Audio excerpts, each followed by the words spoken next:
Eagles are another team in defense on transition from what happened to them. It's asking more of the defensive linemen to play gap and a half up front. So asking those tackles to not only cover the gap in front of Eagles lose Fletcher Cox to retirement. Cameron not the same kind of player, but I think a better fit for the defense. Bill, you are shining in this whole segment. I love everything you're saying.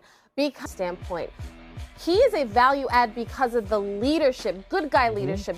This is a team in transition, not just from roster holes, but also the leadership that they're losing.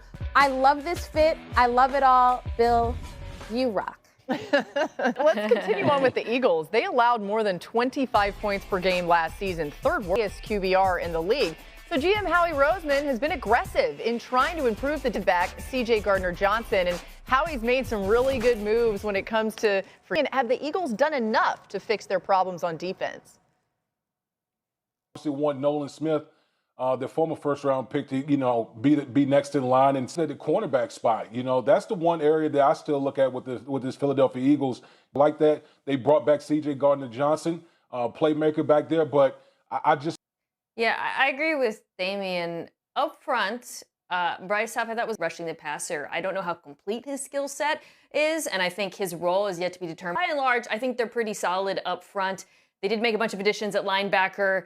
There's been games where I've loved his run defense. There's been games where he struggled in coverage. That's another area of position that really jumps out to me on this roster as one that they need to get younger at. Where they're picking, Laura, they're well situated to take one of the top three now. Cooper Jean out of Iowa, some view him as a safety. I think he is a terrific zone to be really excited about because it would signal sort of a transition to a youth movement on the back end. Yeah, they will. Bill, when you look at all the Eagles' moves in free agency, what's your takeaway so far? Cases, maybe you change your wardrobe, you start going to the gym. It feels like that's what they would never have done under Howie Roseman. They go out and sign Saquon Barkley. They didn't want to give C.J. Gardner-Johnson a multi-year deal last offseason. He gets hurt that season and didn't just evaluate it as, hey, we had a rough stretch, we need to improve our roster. Maybe we're not valuing running back and linebacker appropriately. Maybe we need a more well-rounded in January. Yeah, the Barkley signing took me by surprise on how they treated the position in the past. Bill, to me, it tells me a couple of things. One, I think maybe already set at wide receiver, tight end, offensive line. Why not splurge at the one position that they made the move? This roster is already an all-star team on offense. Hey, maybe if we have a back who's a bit more multiple, maybe we can use him in the passing game. Maybe we can put him in motion. It is very different from them, for them. Yeah, man, I'm just now bad look for me. Time for one more thing before we go. We check in with Saquon Barkley. We're talking about funny story with her. She knows there's a lot of history in my career with the Eagles to get some breakfast, and there was a bird. And she was like, "Daddy, oh no!" And I'm like, "What?" We just started laughing. I just put my head down, just kind of start shaking. So when I told her that, when now? Ooh. Kids are just like brutally honest, and it's the best possible thing. The discourse surrounding the Philadelphia Eagles' potential offseason moves is a captivating narrative, replete with strategic intricacies and tantalizing prospects.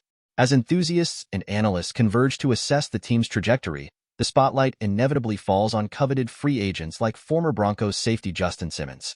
His blend of leadership, ball-hawking prowess, and defensive acumen makes him a prime candidate to bolster the Eagles' secondary, a unit in need of seasoned talent and stabilizing presence.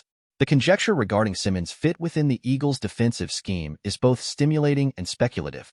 ESPN's endorsement of Simmons as a premier target for the Eagles further fuels the fervor, elevating discussions from mere conjecture to informed deliberation. The juxtaposition of Simmons' sterling credentials against the Eagles' recent defensive acquisitions, including C.J. Gardner-Johnson, injects a layer of strategic nuance into the discourse. Moreover, the contemplation of veteran defensive lineman Calais Campbell's potential arrival in Philadelphia adds another dimension to the narrative.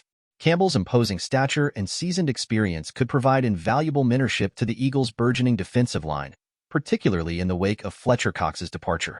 ESPN's insights into Campbell's career trajectory and potential fit within the Eagles' defensive scheme ignite contemplation and conjecture among fans and analysts alike. In essence, the ongoing dialogue surrounding the Eagles' offseason maneuvers is a symphony of conjecture, analysis, and strategic foresight.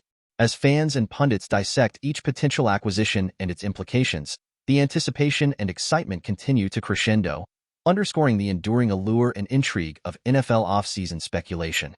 Indeed, the discourse surrounding the Eagles' offseason maneuvers is akin to a tapestry woven with threads of anticipation, analysis, and strategic foresight.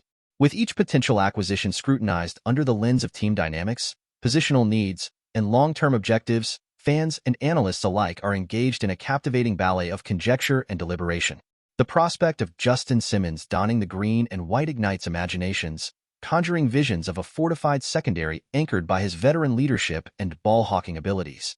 As discussions delve into the potential synergy between Simmons and existing defensive assets like C.J. Gardner-Johnson, the narrative evolves into a rich tapestry of strategic alignment and tactical optimization. Similarly, the contemplation of Calais Campbell's potential arrival introduces a subplot teeming with intrigue.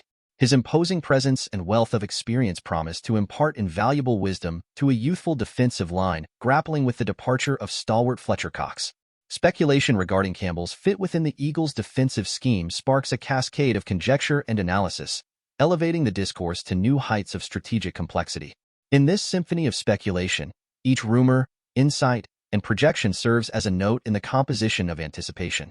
As fans and analysts dissect every potential move and its ramifications, the crescendo of excitement builds, underscoring the enduring allure and fascination of NFL offseason discourse.